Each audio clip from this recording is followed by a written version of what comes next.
In the wild world of WWE, one name has sparked more buzz than a beehive in the last 10 years. Roman Reigns. Love him or hate him, everyone's got something to say about this guy.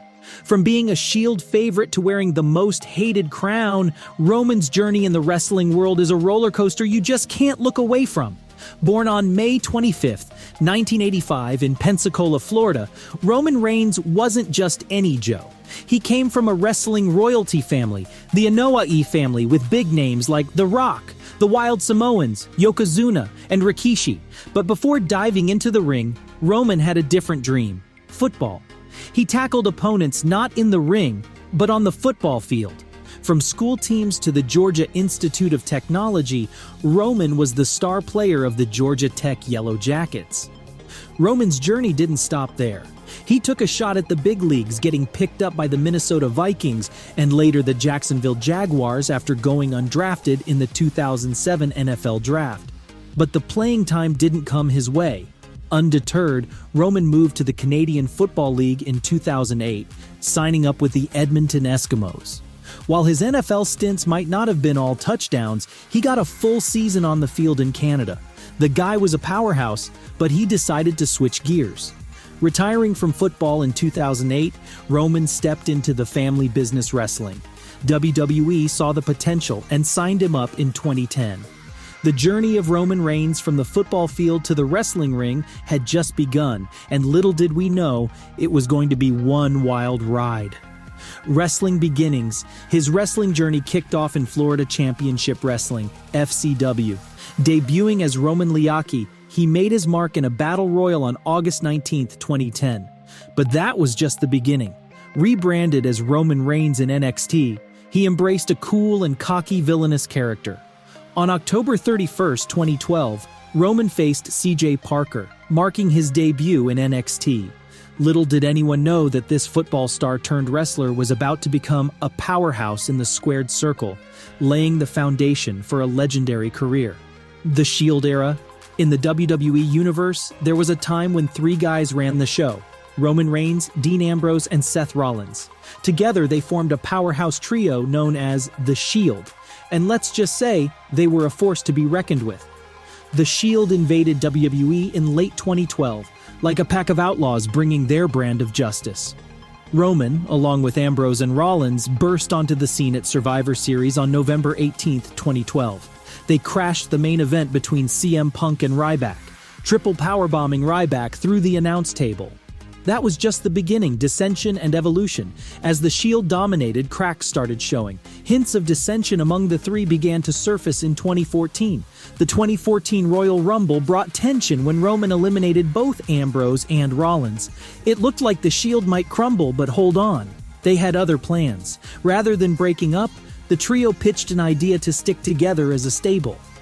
The Shield turned babyface, good guys, in March 2014, attacking Kane and distancing themselves from the Authority. The Shield's evolution continued, and Roman, Ambrose, and Rollins proved they were a force to be reckoned with, both individually and as a brotherhood. The Shield era was far from over. Solo career and fan backlash.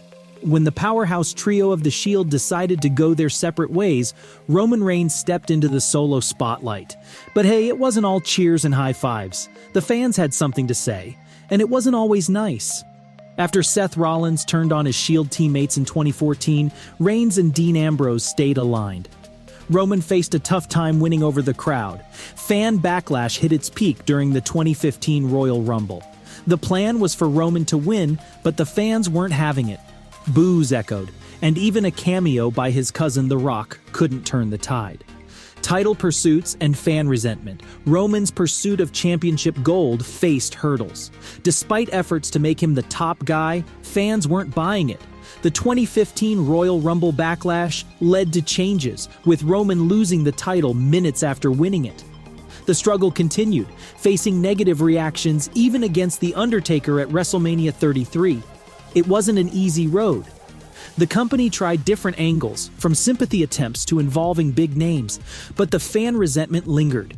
The journey of Roman Reigns was met with challenges, but little did everyone know there were twists and turns waiting just around the corner. One moment stood out on April 3, 2017 after WrestleMania 33. Roman Reigns, a man WWE aimed to make a hero, had just achieved a monumental feat. He became only the second wrestler ever to defeat the legendary Undertaker at WrestleMania. This victory marked a rare event, occurring once in over 20 years. Little did the fans know this triumph would set the stage for a remarkable transformation in Roman Reigns' wrestling journey. Now, if you're not a wrestling fan, let me tell you, beating The Undertaker is a massive deal. It had only happened once before in over 20 years. This moment is often remembered as one of the most shocking in wrestling history. The script for that night had Roman coming out to talk about his big win and solidify his status as the top guy in WWE. But things didn't go as planned. The fans, instead of cheering, booed Roman intensely. They didn't let him speak. They expressed their disapproval for a solid 8 minutes. Imagine your favorite TV show character making a decision you don't like, and instead of just tweeting about it, you can voice your dislike live. In the wrestling world, Roman Reigns faced a curveball that no one saw coming. In October 2018, he dropped a bombshell. Fans and fellow wrestlers poured out support and well wishes as Roman took a hiatus from WWE. The powerhouse was off the TV screen, and everyone wondered when or if he'd return.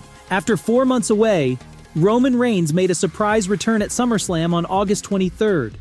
It felt different, almost like a new chapter was about to unfold. Heel turn and tribal chief persona, and unfold it did. Roman Reigns came back in a way nobody expected, with a heel turn. No more Mr. Nice Guy. He aligned with Paul Heyman, turned his back on the fans. It was during this period that Roman Reigns started to fully develop a new character. He adopted the role of the tribal chief, asserting that he was the best of his family, a symbol of leadership. This character evolution showcased a different side of Reigns, not just as a hero, but as someone who believed he was destined to rule the WWE. He also formed the Bloodline, a dominant stable consisting of his cousins, the USOs, and other family members, along with honorary member Sami Zayn. Reigns, now telling the fans and his competitors that they must be entertained, embraced his role as the top guy in a new light. Gone were the days of cheers and boos. Now, Roman was calling the shots, doing things his way. The tribal chief wasn't just a nickname, it was a whole new attitude. Fans who once resisted now found themselves hooked, and Roman Reigns became the top dog in a way nobody saw coming. The wrestling world had a new king at the head of the table. Outro.